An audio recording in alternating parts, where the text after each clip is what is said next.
ایک اور کالر ہمارے ساتھ موجود ہے. السلام علیکم. السلام علیکم.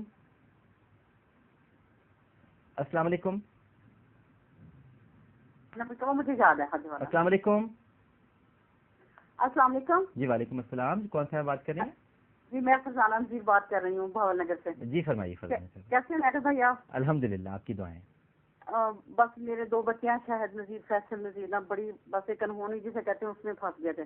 بڑے بیٹے کو تو سزائے موت ہو گئی تھی اللہ کی کرم سے. نا وہ اس کو 10 سال ہو گئی ہے سزا. نا اچھا جی. تو میں اپنے بچوں کے لیے بھی دعا کروانا چاہ رہی تھی. میرا ایک بیٹا اور بہو وہ بھی حج کے لیے گئے ہوئے ہیں. اچھا جی. تو آپ کے ساتھ اتنی بڑی بڑی ہستیاں بیٹھی ہیں سب سے جو دعا مانگیں. جی ضرور. اللہ تعالیٰ میرے بچوں کی یہ پریشانی ہے وہ دور کر دے. ضرور. اور ایک اور دعا تھی کہ حج جو ہے جس میں استطاعت ہو وہ زندگی میں ایک بار کر لے. اگر اس کے بعد استطاعت ہو تو کیا وہ بار بار بھی کر سکتا ہے؟ ٹھیک ہے بالکل صحیح. استطاعت کے بعد تو علامہ صاحب نے فرمایا کہ زندگی میں ایک ہی بار ہے، لیکن اگر استطاعت ہے تو کیا بار بار کر لیں حج؟ بسم اللہ الرحمن الرحیم. الحمدللہ رب العالمین وصلی اللہ علی سیدنا و نبینا بالقاسم محمد وآلہ الطیبین الطاہرین المعصومین. جیسا کہ ہمارے محترم ڈاکٹر صاحب فرما رہے تھے، حج استطاعت ہونے کی صورت میں واجب تو ایک ہی مرتبہ ہے، لیکن مستحب ہر سال ہے. اسی لیے ہمارے علم تحریم کے معمولات میں تھا کہ وہ ہر سال حج کے لیے تشریف لیا کرتے. حتیٰ کہ امام حسن مجتبی علیہ السلام نواز رسول نے 20 سال متواتر پیدل حج کی ہے. مدینہ منورہ سے روانہ ہوتے تھے مکہ مکرمہ اور پیدل حج کی سعادت حاصل کرتے تھے. تو اس لحاظ سے یہ ایک اہم ترین عبادت ہے بندگان خدا کے لیے. اور عرفات کے میدان میں حاضری کا جو لطف ہے وہ بالکل سب سے منفرد ہے. اس میں تو کوئی شک نہیں ہے کہ دعا انسان جہاں مانگے قبول ہوگی، لیکن یہ بات بھی پیش نظر رہے کہ ایک زمان کی خصوصیت ہے، ایک مکان کی خصوصیت ہے. ماہ ذی الحجہ کے ابتدائی 10 دن جو ہیں یہ دعا کے لیے بہت اہم قرار دیے گئے ہیں. مشہور قول کے مطابق جناب موسیٰ علیہ السلام نے ان ایام میں کوہ طور پر جا کے اللہ سے خصوصی مناجات فرمائی ہے، اور ہم لوگ ہدایت کی گئی کہ ان 10 دنوں میں دعاؤں کا خصوصی اہتمام کریں. ہماری جو معتبر کتابیں ہیں ان میں ان 10 دنوں کے لیے بہت اہم دعائیں ہیں. خاص طور سے جو 9 ذی الحجہ ہے اس دن کافی دعائیں، جو سرکار سید الشہداء کی دعائے عرفہ ہے، یا چوتھے امام زین العابدین علیہ السلام کی دعائے عرفہ ہے، پیغمبر اسلام کی دعائیں ہیں، دیگر ائمہ تحریم کی دعائیں ہیں، یہ بہت اہم ہیں. جو لوگ حج کی سعادت حاصل کر رہے ہیں اور اس وقت میدان عرفات میں ہیں ان کو زمان کی فضیلت بھی نصیب ہے، مکان کی فضیلت بھی نصیب ہے. کہ میدان عرفات میں ہے، جو جگہ دعاؤں کی قبولیت کی ہے اس میں بھی وہ تشریف فرما ہے، اور جو دن دعاؤں کی قبولیت کا ہے وہ بھی حاصل کر رہے ہیں. لیکن جو لوگ میدان عرفات میں نہیں ہیں ان کو ظاہر ہے کہ وہ مکان کی فضیلت تو نہیں مل رہی کہ عرفات کے میدان میں جو دعا کی قبولیت ہے، لیکن زمان کی خصوصیت مل رہی ہے. 9 ذی الحجہ کو جو دعائیں ہادیان برحق سے، پیغمبر سے، ان کے اولاد سے منقول ہیں، ان کو انسان جہاں بھی پڑھے گا وہ اس کے لیے انتہائی باعث ثواب ہے. اور یہ دعائیں اتنی اہم ہیں، ہماری بعض کتابوں میں بات لکھی ہوئی ہے کہ چونکہ یہ دعائیں بڑی مفصل ہیں اور بہت طویل ہیں، اور ان کی اہمیت اتنی زیادہ ہے کہ 9 ذی الحجہ کو روزہ رکھنا بھی ثواب ہے، ان دعاؤں کو پڑھنا بھی ثواب ہے. لیکن اگر کوئی شخص محسوس کرے کہ میں اگر روزہ رکھوں گا تو میرے جسم میں اتنی طاقت نہیں ہوگی کہ میں ان ساری دعاؤں کو پڑھ سکوں، تو اس کے لیے حکم ہے کہ نہیں، روزہ مت رکھو، دعائیں پڑھو. ویسے جو شخص ہمت کر سکتا ہو کہ روزہ بھی رکھے اور ان دعاؤں کو بھی پڑھے، اس کے لیے بہت اچھی بات ہے کہ روزہ رکھ کے ان دعاؤں کو پڑھے.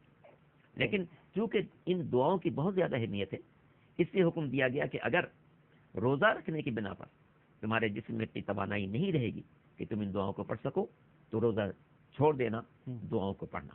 تو آج کے دن انسان جہاں بھی ہو رب کی بارگاہ میں مناجات کرے. لیکن جو عرفات میں ہیں ان کو ظاہر ہے کہ جگہ کی بھی فضیلت مل رہی ہے، دن کی بھی فضیلت. آپ نے کہا زمان کی بھی. اور جی ہے نا، حج فرض زندگی میں ایک ہی ہے. جی نفلی حج ہوگا جتنی بار کرے، اور حج کی فرضیت کے بعد حضور صلی اللہ علیہ وسلم نے صرف ایک مرتبہ حج کیا. بالکل ٹھیک. نفلی حج میرا سارا خراب کر دیا معاملہ.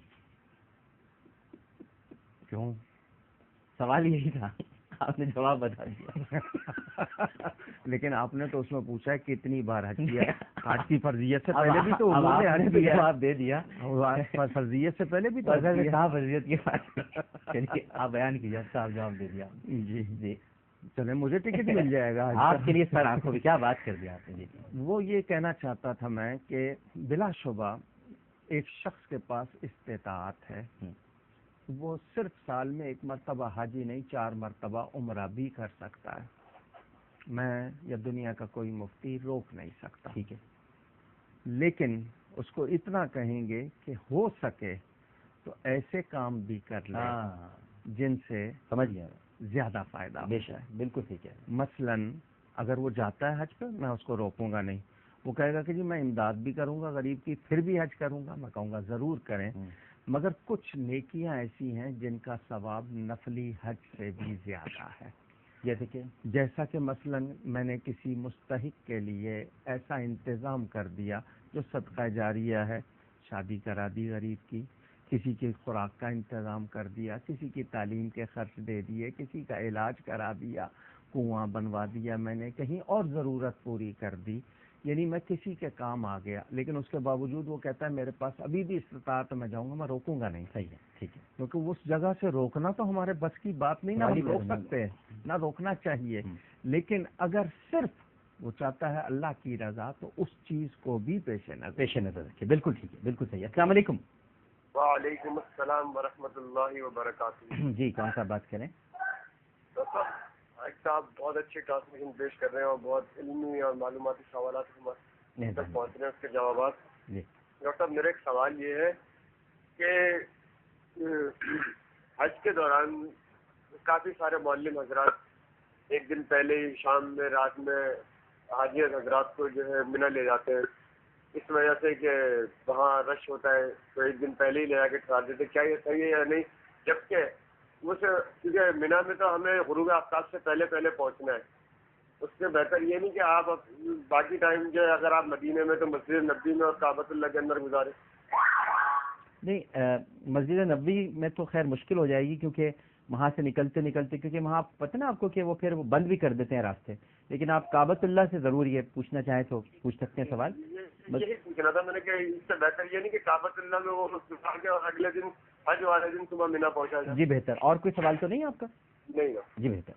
علامہ صاحب ان دوست نے شاید غور نہیں کیا حدود حرم. جی شاید ان کی معلومات میں نہیں ہے. یہ حجر اسود جب آیا تھا قبضۃ الید مٹھی میں آ جانے والا, آج کل تو ٹکڑے لگے ہوئے ہیں اس کے, اس کی روشنی جہاں تک گئی تھی وہ حدود حرم کہلائی. وہ 9 میل ہے اگر ہم ویسے دیکھیں, اور ویسے حدود حرم وہ تو تقسیم کی ہوئی ہے. تو حدود حرم میں ایک نیکی کا ثواب 1 لاکھ. بے شک دیکھی ایک ہی ہوگی, ثواب 1 لاکھ. کوئی یہ نہ سمجھے کہ 1 رکعت پڑھی ہے تو 1 لاکھ رکعت پڑھ لی ہے. ثواب نہیں. تو ان کا یہ کہنا کہ وہ اگر وہاں کعبۃ اللہ میں رہیں تو بھائی وہ کعبۃ اللہ ہی, آپ اسی حرم کی حدود میں ہیں. اور پھر یہ جو کہہ رہے ہیں مغرب تک پہنچنا نہیں ہے زوال کے وقت تک, تو یاد رہے کہ اگر اس طرح انتظامات نہ ہوں تو کیسے ہوگا. بلکہ وہاں جا کے بھی ان کے لیے کیا ہے عبادت ہی کرنا ہے اور احرام کی پابندی میں ہے وہ. تو اگر پہلے جاتے ہیں کوئی حرج نہیں. ہاں وہ لیلۃ الترویہ آپ بھلے مکہ میں ہوٹل میں گزاریں یا آپ مینا میں گزاریں, آپ کے لیے وہ سوچ بچار کی جائزے کی رات ہے. ٹھیک. اچھا لیکن ایک اور بتا دیجیے, تو آپ نے بہت اچھی وضاحت کر دی. عرفات کے لیے عشاء کے فوراً بعد نکال دیتے ہیں, وہ صحیح ہے؟ سنت تو یہ ہے کہ صبح فجر پڑھ کے نکلیں.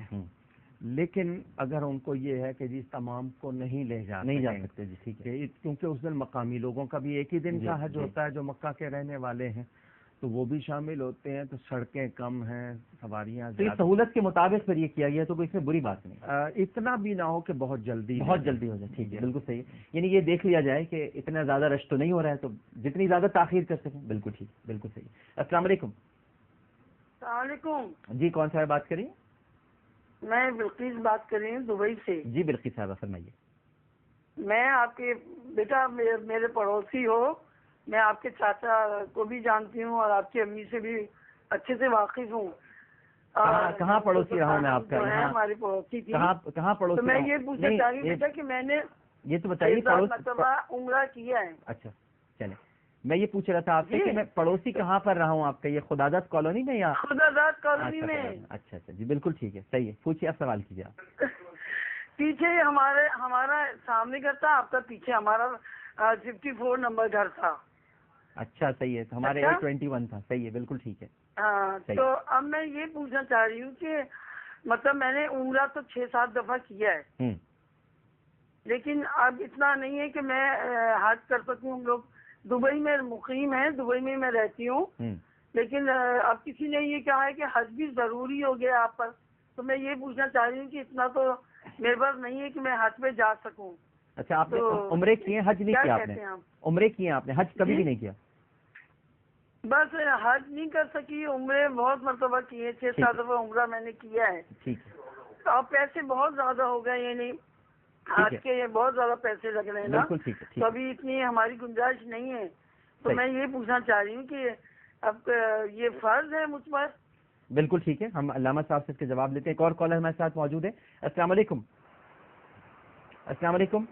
ہلو السلام علیکم. وعلیکم السلام. جی جی میں الیاس بات کر رہا ہوں ڈاکٹر صاحب. جناب الیاس صاحب. حضرت سوال یہ تھا کہ ایک قربانی کی گائے تو ہم لے آیا ہوں میں، لیکن اس کے 7 حصے نہیں بن رہے، ٹوٹل مطلب حصے اس کے ساتھ مکمل نہیں ہو رہے. تو کیا یہ 2 یا 3 لوگ گائے میں تو ہے نا یہ قربانی کر سکتے ہیں؟ ٹھیک ہے، مطلب آپ یہ پوچھنا چاہ رہے ہیں کہ اب گھر میں 2-3 لوگ ہیں تو باقی، اچھا اب آپ یہ پوچھنا چاہ رہے ہیں کہ باقی حصوں کا کیا کیا جائے، یہ بھی سوال ہے. جی بالکل ٹھیک ہے، بالکل صحیح ہے.